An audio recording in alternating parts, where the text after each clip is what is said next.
While known for its beauty, the Hudson River is not celebrated in popular song. There's no Hudson River equivalent of Old Man River or the Blue Danube. But that doesn't mean that history has neglected the Hudson River. In the 1800s, a major movement in American art sprang up. It's known as the Hudson River School, and it featured a deeply romantic approach to landscape art. Today, the river still has enough natural beauty to inspire. But there's also been change, major change. Along the banks of the Hudson, major development, traffic, malls, cities, all that we're familiar with in this, the 21st century. Less noticed is another major development, the establishment of Yeshiva Ohr Hameir in the Hudson River town of Peekskill, New York.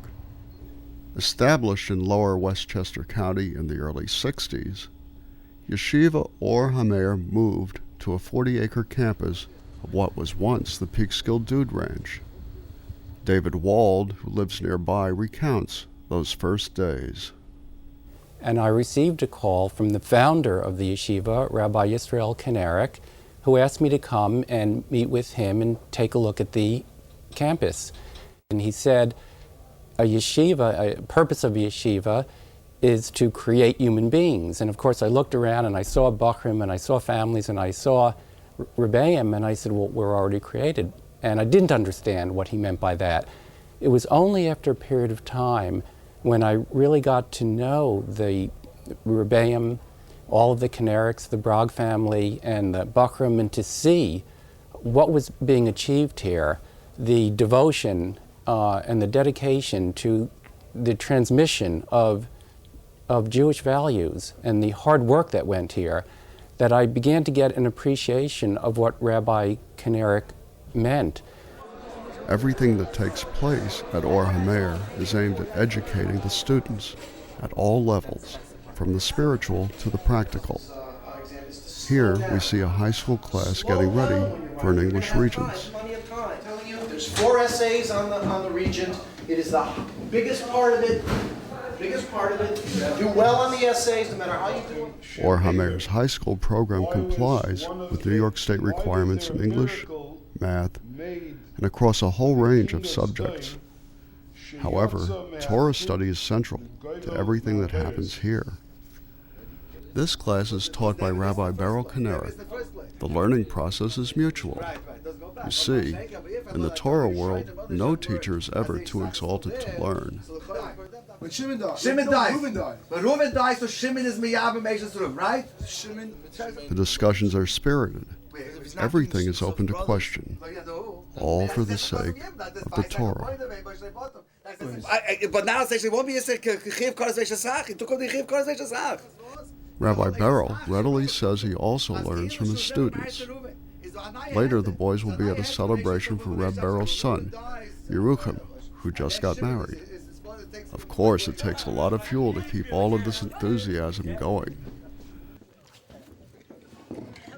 The cafeteria is a place where the boys can get together, get to know each other, and appreciate the warmth and companionship that comes with being at Yeshiva Ohr Hameir, qualities that are readily apparent.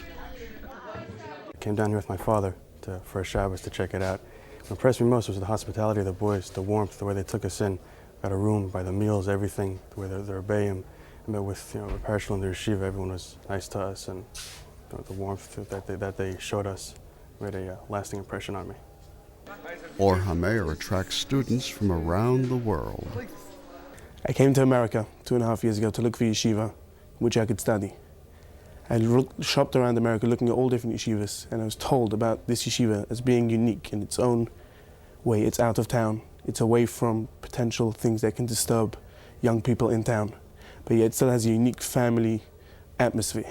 Like every beginning of every time when I leave England, I always have this like hard feeling that I'm leaving my family behind, but I always still feel comfortable knowing that I'm coming here to what I feel is my extended family. The relationship amongst every single person here, between one and another, is unique. The friendship, the care, which every person shows for his friend, is unbelievable. It's not all study, though. Here the boys and everyone at the yeshiva rush to celebrate Yerucham Kanarik's wedding at the Shevabrukas, the 7 days of joyous celebration that follow a marriage.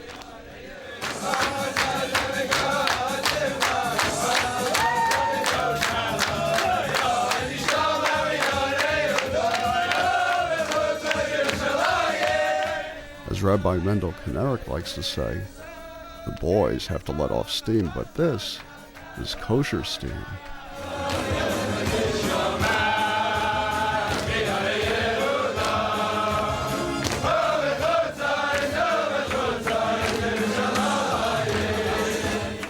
Ohr Hameir is not a closed world, walled off from the rest of society.